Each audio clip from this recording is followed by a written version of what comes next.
ದಂಪತಿಗಳು ಹೇಗಿರಬೇಕು ಅಂತ ಈ ದಂಪತಿಗಳನ್ನು ನೋಡಿದ್ರೆ ನಮಗೆ ಸ್ಫೂರ್ತಿಯಾಗಿದೆ. ಎಲ್ರಿಗೂ ಬಹಳ ಆದರ್ಶವಾದ ಪ್ರತಿ ಹಂತದಲ್ಲೂ ಒಬ್ಬರಿಗೊಬ್ಬರು ಆ ಪ್ರೀತಿಯಲ್ಲಿ ಕೊರತೆ ಅನ್ಯೋನ್ಯವಾಗಿ ಅದ್ಭುತವಾದ ದಾಂಪತ್ಯ. ಒಬ್ಬ ವ್ಯಕ್ತಿ ಎತ್ತರಕ್ಕೆ ಬೆಳೆದ ಹಾಗೆ ಅವನಿಗೆ ಅಹಂಕಾರ ಆದರೆ ಅಮ್ಮ ಮನೆಯಲ್ಲಿ ಎಲ್ಲವನ್ನೂ ಕಂಡಿದ್ದಾರೆ. ಪ್ರಧಾನಮಂತ್ರಿ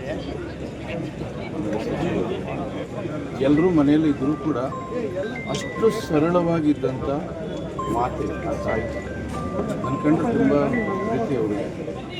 ನಾನು ಯಾವಾಗಲಾದ್ರೂ ಈ ಕಡೆ ಬಂದರೆ ಆಶೀರ್ವಾದ ಬರ್ತಾಯಿದ್ದೆ, ಊಟ ಮಾಡಿಸಿದೆ ನಾನು ಕಳಿಸ್ತಾ ಇದ್ದೆ. ಅಷ್ಟು ಪ್ರೀತಿ ಅವರು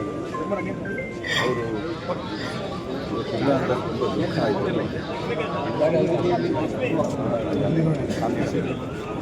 ಆ ರೀತಿಯ ಬದುಕು ಈ ದೇಶದ ಎಲ್ಲ ಹೆಣ್ಣುಮಕ್ಕಳು ಬದುಕಬೇಕು ಅನ್ನೋದು. Yes sir, thank you.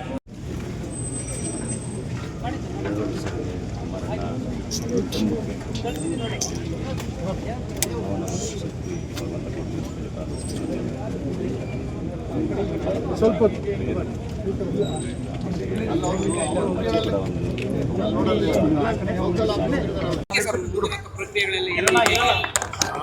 ಅಂತಿಮವಾಗಿ ನೋಡಿ ನಮಗೆಲ್ಲರಿಗೂ ಜನ್ಮ ಕೊಟ್ಟಂತ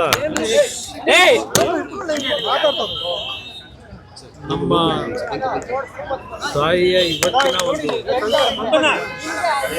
ನಮ್ಮೆಲ್ಲರನ್ನ ಅಗಲಿ ಹೋಗಿರ್ತಕ್ಕಂಥದ್ದು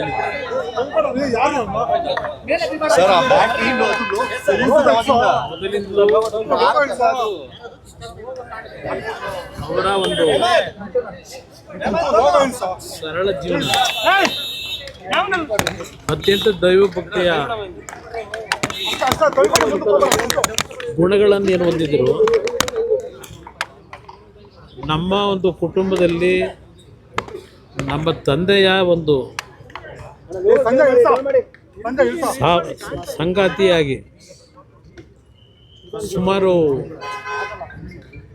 65-70 ವರ್ಷಗಳು ಅವರ ಜೊತೆಯಲ್ಲಿ ಬಾಳದಂಥವ್ರು ಏನಿದ್ದಾರೆ, ಬಹುಶಃ ನಮ್ಮ ತಂದೆಯವರ ಬದುಕಿಗೆ ಅವರ ಜೀವನವನ್ನೇ ತ್ಯಾಗ ಮಾಡಿದರು.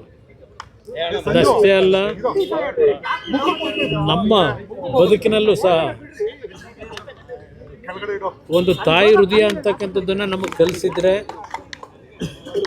ಅವರಿಂದ ನಾವು ಕಲಿತಂಥದ್ದು. ಒಂದು ಸಣ್ಣ ಹಳ್ಳಿಯಲ್ಲಿ ಜನಿಸಿದಂಥ ನಮ್ಮ ತಾಯಿಯು ಸಹ ಲಕ್ಷಾಂತರ ಕುಟುಂಬಗಳ ಬದುಕಿಗೆ ದಾರಿದೀಪವಾಗಿದ್ದಂಥವರು. ಕಳೆದ 1.5 ವರ್ಷದಿಂದ ಆರೋಗ್ಯದ ಸಮಸ್ಯೆಗಳು ಏನು ಪ್ರಾರಂಭ ಆಯಿತು ಅವರಿಗೆ. ಅವರ ದಿನಕ್ಕೆ 8ರಿಂದ 10 ಗಂಟೆ ದೇವರ ಕೋಣೆಯಲ್ಲಿ ಬೆಳಗ್ಗೆ 5 ಗಂಟೆಗೆ ಇದ್ದರೆ 3 ಗಂಟೆವರೆಗೂ ಒಂದು ಹನಿ ನೀರನ್ನು ಕುಡಿದೇನೆ ದೇವರ ಸ್ಮರಣೆ ಮಾಡ್ಕೊಂಡಿದ್ದಂಥವ್ರು. ನಾವು ನಮ್ಮ ಒಂದು ರಾಜಕೀಯದ ಬದುಕಿನಲ್ಲಿ ನಾವೇನಾದ್ರು ಅಲ್ಪ ಸ್ವಲ್ಪ ಒಳ್ಳೆ ಬುದ್ಧಿ ಕಲ್ತಿದ್ರೆ ನಾವುಗಳು, ಅವರು ಕಲಿಸಿದಂಥ ಬುದ್ಧಿ ಕಳೆದ 4 ದಿನಗಳಿಂದ 4 ದಿನ ಅಷ್ಟೇ ಅಲ್ಲ, ಕಳೆದ 1 ವರ್ಷದಿಂದ ಅವರು ಪ್ರತಿನಿತ್ಯ ಪಡ್ತಾ ಇದ್ದಂಥ ಯಾತನೆಯನ್ನು ನಾವು ನೋಡ್ತಾ ಇದ್ವಿ. ಎಷ್ಟೇ ನಾವು ಬಿಡುವು ಇಲ್ಲದೆ ಕಾರ್ಯಕ್ರಮಗಳಲ್ಲಿ ಭಾಗವಹಿಸ್ತಾ ಇದ್ರು, ಎಲ್ಲೇ ಇದ್ದರೂ ಅವರ ಸ್ಮರಣೆಯಲ್ಲೇ ನಾವು ಇರ್ತಾ ಇದ್ವು.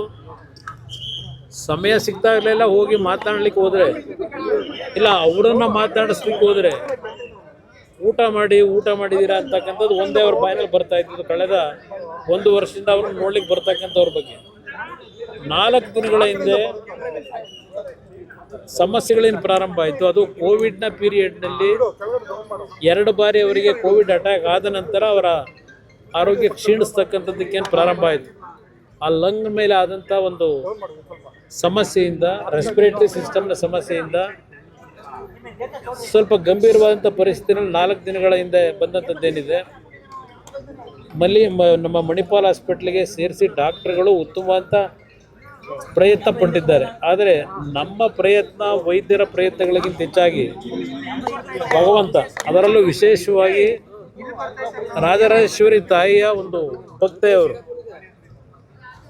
ಪ್ರತಿ ಶುಕ್ರವಾರ ರಾಜರಾಜೇಶ್ವರಿ ದೇವಸ್ಥಾನಕ್ಕೆ ಕಳೆದ ಒಂದು 35-40 ವರ್ಷಗಳಿಂದ ಹೋಗ್ತಾ ಇದ್ದಂಥವ್ರು ಪ್ರತಿ ಶುಕ್ರವಾರ. ಆ ತಾಯಿಯಿಂದಲೇ ಒಂದು ಬಾರಿ ಅವರಿಗೆ ಆಸಿಡ್ನ ಒಂದು ಅಟ್ಯಾಕ್ ಆದಂಥ ಸಂದರ್ಭದಲ್ಲೂ ಉಳಿದಂಥದ್ದು. ಅವತ್ತೇ ಅವರು ಹೋಗಬೇಕಾದಂಥ ಒಂದು ಪರಿಸ್ಥಿತಿ ಇತ್ತು. ಭಗವಂತ ಉಳಿಸಿದ್ದ.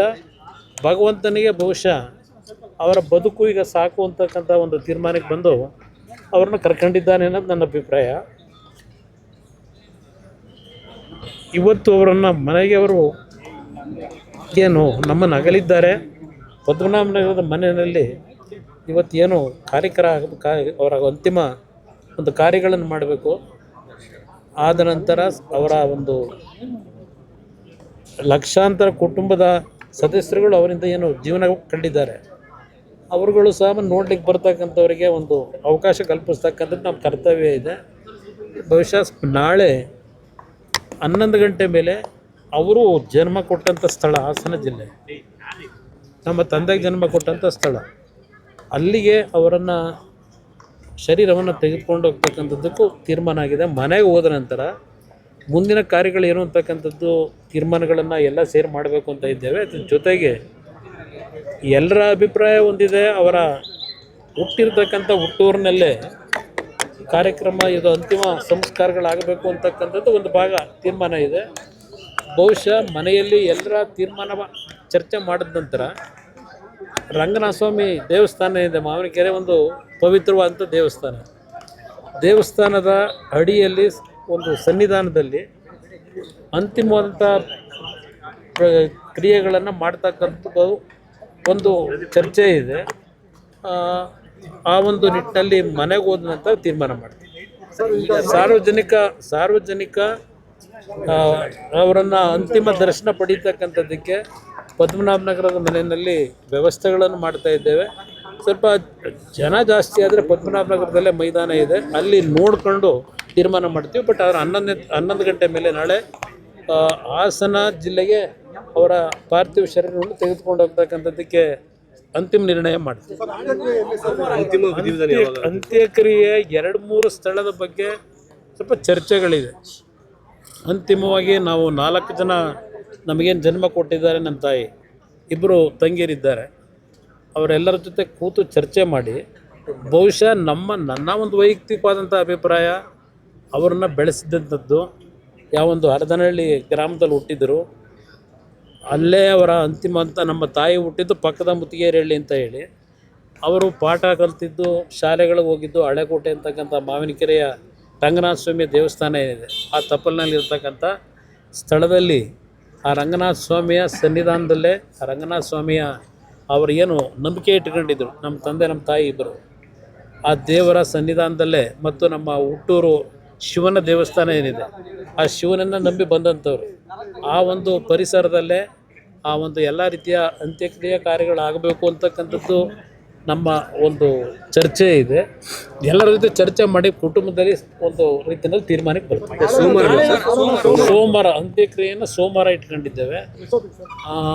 ಸೋಮವಾರ ಸಮಯ ಇನ್ನೂ ನಿಗದಿ ಆಗಿಲ್ಲ. ಆದರೆ ಹಾಸನಕ್ಕೆ ಹೋದ ನಂತರ ಬಹುಶಃ ಹಾಸನದ ಜನತೆ ಅವ್ರ ಬಗ್ಗೆ ಅಭಿಮಾನ ಇಟ್ಟಿರ್ತಕ್ಕಂಥವ್ರು ಸಂಬಂಧಿಕರು ಜಾಸ್ತಿ ಇದ್ದಾರೆ. ಅವರೆಲ್ಲರಿಗೂ ಅಲ್ಲೂ ಸಹ ಅಂತಿಮ ದರ್ಶನಕ್ಕೆ ಅವಕಾಶ ಕಲ್ಪಿಸಬೇಕು. ಅದೆಲ್ಲ ಅಲ್ಲಿಯ ಪರಿಸ್ಥಿತಿಗಳನ್ನು ನೋಡಿ ತೀರ್ಮಾನ ಸೋಮವಾರ ಎಷ್ಟು ಗಂಟೆಗೆ ತೀರ್ಮಾನ ಮಾಡ್ತೀವಿ. Thank you